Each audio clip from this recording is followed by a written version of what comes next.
Bonjour à tous, Alexandre Blondeau, enseignant en éducation physique et à la santé, créateur de l'École nationale d'apprentissage par projet.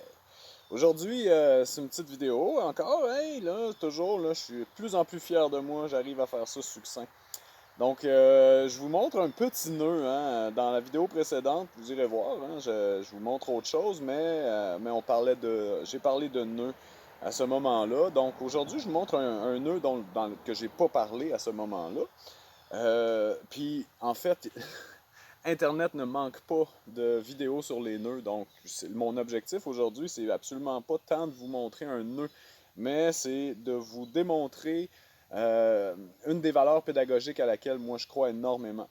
Donc, je vous montre un nœud. En fait, ceux qui ont vu la vidéo précédente, je vous invite à aller le voir si vous ne l'avez pas vu. Je parlais de Prusix. Donc, pour faire un Prusix, ça prend le nœud du pêcheur double. Moi, j'aime bien réinventer la langue. Alors, moi, j'appelle ça le nœud du débat. Donc, c'est bien simple.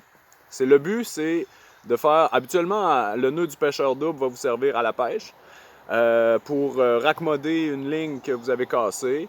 Ensuite, vous pouvez l'utiliser comme dans le cas d'un Prusix. C'est essentiel également pour les raisons que je vais vous expliquer un peu plus tard. Mais on y va avec la technique. Donc, on a deux brins. On les met un par-dessus l'autre. Donc, un brin, vous allez faire un tour. Nœud du pêcheur double. Deux tours. Vous donnez un petit peu plus de longueur. Donc, un tour, deux tours. Et ensuite, vous allez passer votre brin mort qu'on appelle à l'intérieur de vos deux tours. Là, vous allez tirer. Vous allez faire la même chose de l'autre côté avec l'autre brin mort. Donc, un tour, deux tours, et on passe à l'intérieur des deux tours. Pardonnez-moi. Et voilà. Ensuite, vous avez un nœud du pêcheur double. Donc, à quoi ça sert, ça, le nœud du pêcheur double? Essentiellement, la particularité de ce nœud-là, c'est qu'il rajoute de la force. Pourquoi j'appelle ça le nœud du débat, hein? Parce que le débat, le débat est essentiel dans une société, hein? C'est dans une communauté, dans une collectivité. Il faut être capable de débattre d'idées, hein? Avant de rendre ces idées-là concrètes, ben, il faut être en mesure de les confronter à l'opinion, à la vie de toute la collectivité, hein? Donc ça, c'est quelque chose, on peut dire que c'est quelque chose qui se perd, le débat. Puis nécessairement, l'humain étant encore ce qu'il est, hein, il n'y a probablement pas encore assez de molécules dans nos cerveaux, de molécules exogènes dans nos cerveaux pour que quand il n'y a pas de débat d'idées, ben, ce qui arrive, c'est qu'il y a des combats. Donc, effectivement, à un moment donné, si on ne peut pas débattre de façon civilisée, ben, il y a l'esprit grégaire qui prend le dessus, puis on confronte l'autre sur le terrain physique, sur le terrain empirique, hein. Puis ça, ben, ça fait les génocides, les crucifixions, les guerres. Donc c'est important d'être capable de débattre d'une idée. Bon, ça peut toujours être plaisant de faire ce que les Grecs faisaient à l'ancienne, hein, le pugilat. Mais c'est aujourd'hui plus un loisir que d'autres choses, hein. J'ai bien aimé ça. Moi, j'ai fait du judo, j'ai fait de la boxe.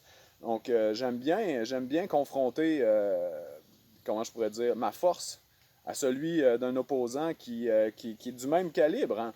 Donc, c'est un peu la même chose au niveau des débats. Donc, c'est important d'avoir les deux personnes qui représentent le mieux une idée et son contraire, puis de les confronter devant une population, devant une collectivité.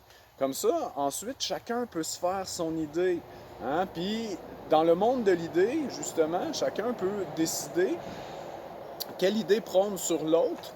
Puis, il n'y a pas nécessairement une ligne tracée, mais en même temps, chacun peut sentir qui avait des bons arguments, qui était préparé, qui avait un point valide pour soi. Puis ensuite, quand on passe à la fameuse démocratie, quand on passe à un certain vote ou quand on peut, chaque agent d'une communauté peut exprimer son opinion, ben ensuite, on peut collecter tout ça puis se dire, bon, ben OK, là, la collectivité parle vraiment. Donc, mais ça commence avec un débat. Ça commence avec un débat. Autrement, Autrement, on s'en va dans des avenues qui sont brutales, hein? Puis c'est bon pour personne, ça. Fait que moi, j'invite M. Legault à faire le nœud du pêcheur double avec moi. Hein? On va pouvoir débattre puis s'amuser après, parce que une fois qu'on a débattu, on va manger. Hey, bonne journée, gang!